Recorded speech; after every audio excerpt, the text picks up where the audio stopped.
Assalamu alaikum. A very happy lovely morning. Dear students, how are you all?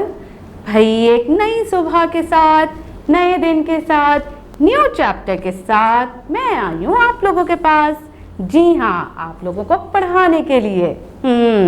It's your study time. Are you ready? Okay, चलें आज हम एक new chapter start करने वाले हैं। ठीक है, अच्छा उस चैप्टर का आपको पता है हम किसके बारे में पढ़ने वाले हैं? फर्स्ट ऑफ ऑल हम ये डिस्कस करते हैं कि आज हम एक न्यू राइटिंग क्राफ्ट सीखने वाले हैं। भाई जिस तरीके से आप लोगों ने अलग अलग चैप्टर्स किए थे, जिस तरीके से हमने एक दफ़ा डायलॉग राइटिंग करी थी, हमने ऑटोबायोग्राफी, आज हम डायरी सीखेंगे। ठीक है, कि किस तरीके से हमने डायरी लिखनी है। आप लोग को पता है ना, आता है ना, हमने अभी चैप्टर में भी पढ़ा था, isn't it? औरंगज़ेब आलमगीर में। वेरी गुड, याद आ गया आप लोगों को। चलें आज हम किसके बारे में पढ़ेंगे भाई? आज हम टीपू सुल्तान के बारे में पढ़ेंगे। आप लोगों ने नाम सुना है? नहीं सुना? अच्छा चलें मैं आप लोगों को बताती हूँ कि टीपू सुल्तान कौन थे। आपको पता है 70s में जब मुसलमानों की हुक्मरानी थी तो उन्हीं हुक्मरान के एक बेटे, इनके फादर का नाम था हैदर सुल्तान। ठीक है, उनके बेटे थे टीपू सुल्तान। और हैदर सुल्तान भी बहुत बड़े और बहुत बहादुर बादशाह थे। उसके बाद क्या हुआ था, उनकी जो बादशाहत थी वो टीपू सुल्तान के हिस्से में आई थी। फिर उन्होंने बहुत अरसे तक रूल किया था पूरे हिंदुस्तान पर।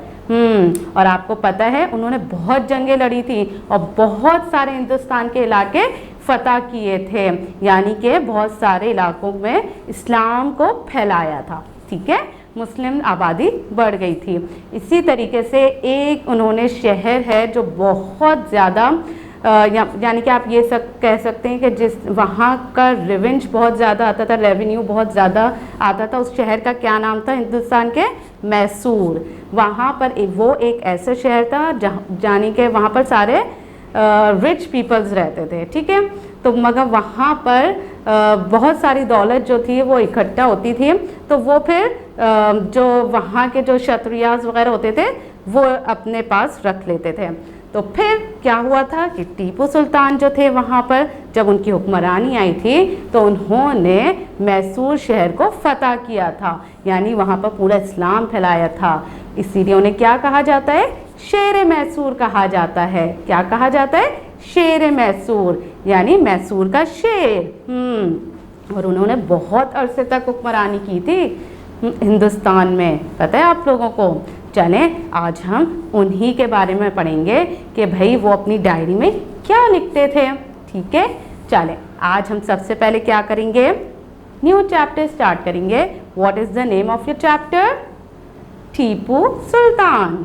Read with me, Tipu Sultan. Very good, one more time, Tipu Sultan.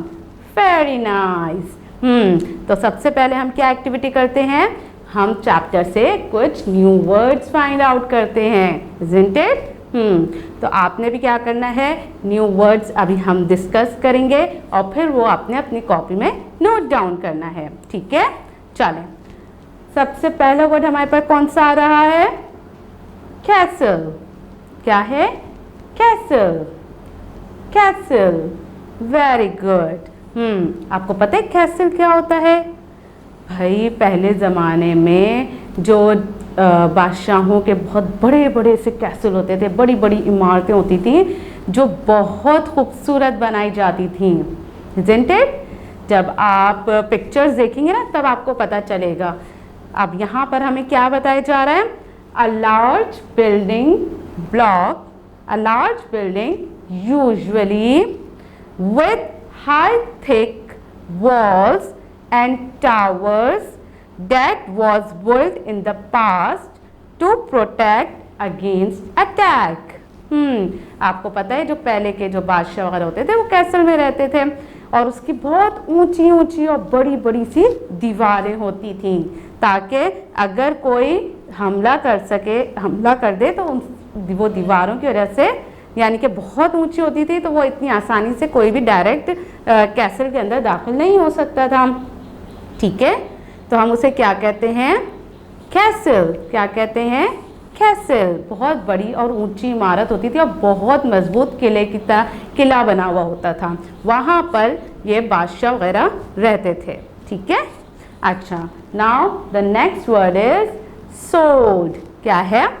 सोड। वेरी गुड, सोड। सोड क्या होती है? तलवार। देखा है आप लोगों ने? तलवार। आपको पता है ये सबसे फेमस वेपन था टीपू सुल्तान का। उनके हाथ में हमेशा वो तलवार, सोड जो है वो हमेशा उनके साथ रहती थी। A weapon with a long metal blade, यानी कि मेटल की आप तलवार देखेंगे ना, जो आगे की जो उसकी रॉड होती है वो बहुत शार्प भी होती है और मेटल की होती है। टीपू सुल्तान जो है वो उसे अपने पास रखते थे। और आपको पता है पहले ज़माने में जो जंगें वगैरह होती थी उनमें जो है वो डायरेक्ट पिस्तल वगैरह यूज़ नहीं की जाती थी, तलवार से ही लड़ाई की जाती थी। ठीक है, तलवार। हम उसे क्या कहते हैं इंग्लिश में? सोड। क्या कहते हैं? सोड। Very good. Now the next word is jackal. Jackal. अच्छा, जैकॉल की क्या मीनिंग है भाई? A slender, long-legged wild dog found in Africa and North and Southern Asia.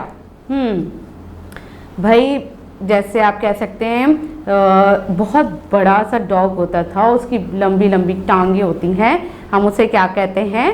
Jackal. और ये एक वाइल्ड एनिमल है। ठीक है, जैसे हम भेड़िया कह सकते हैं। ठीक है, आपने देखा है भेड़िया जो डॉग की तरह होता है और थोड़ा सा ऊंचा होता है, isn't it? हम उसे क्या कहते हैं? जैकॉल। क्या कहते हैं? Jackal. Very good. Okay, now the next word is capture. Capture. Capture यानी कि पकड़ना। ठीक है, टेक इनटू वंस पोजेशन और कंट्रोल बाय फोर्स, यानी कि अपनी मिल्कियत में ले लेना या फिर उसे खुद से कंट्रोल करना। ठीक है, या फिर उसे पकड़ना, किसी भी चीज़ को पकड़ना। उसे हम क्या कहते हैं? कैप्चर। क्या कहेंगे? कैप्चर। भाई ये सब थे हमारे आज के न्यू वर्ड्स। ठीक है, अब आप क्या करेंगे? इन तमाम वर्ड्स को अपनी कॉपी में नोट डाउन कर लीजिए। ठीक है, और क्या करेंगे भाई? अपनी टीचर्स को अपना वर्क शो करवाएंगे ना? Very good. और क्या करेंगे? इन वर्ड्स को आप डिस्कस करेंगे टीचर के साथ। ओके, और अपना बहुत ज़्यादा ख्याल रखेंगे। ठीक है प्यारे बच्चों, अल्लाह हाफिज़।